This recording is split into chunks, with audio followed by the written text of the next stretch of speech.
He lived in a city that had forgotten how to care. The streets were filled with noise and anger, the walls covered in filth and fading hope. Every day he tried to smile. Every day he put on a mask, not one of makeup or disguise, but of survival.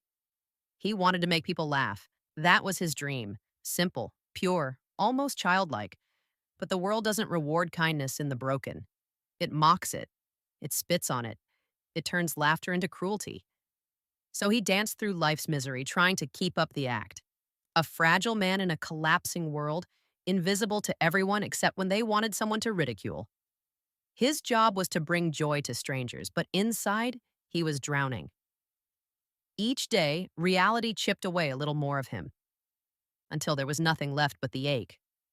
And then one day, something inside him snapped.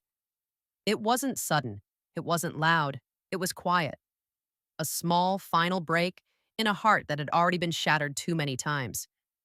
Years of humiliation, neglect, and abuse had built to this moment. A society that promised help, but offered only rejection. A system that preached compassion, but practiced cruelty. He stopped pretending. What emerged was not madness, but clarity. For the first time, he saw the world as it truly was: cold, hypocritical, and indifferent.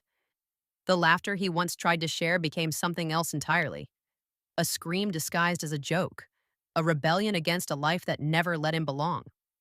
He began to act without fear, guided by a twisted sense of freedom. The same streets that once ignored him now couldn't look away. He became a symbol, like not of comedy, not even of chaos, but of everything that society chooses not to see: the forgotten, the broken, the voiceless. His actions sparked something dangerous. The people who had been stepped on, silenced, and discarded began to rise. Their pain mirrored his own. Their rage found its reflection in the image he had become. And as the city burned, he danced, finally seen, finally heard, finally alive. But it wasn't triumph. It was tragedy. Because beneath the mask, beneath the makeup, there was still that same lonely man, desperate to be loved, desperate to be understood, desperate to belong. In the end, he didn't become a monster overnight. The world built him, piece by piece, with every cruel laugh, every slammed door, every indifferent glance. He wasn't born evil.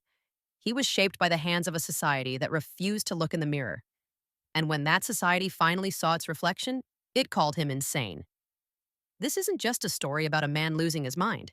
It's about what happens when empathy dies, when we turn away from the suffering next to us, when we forget that behind every smile, forced or painted, there might be someone screaming to be noticed. He began as a man trying to make people laugh. He ended as a symbol reminding them why they cry. Can you guess the movie?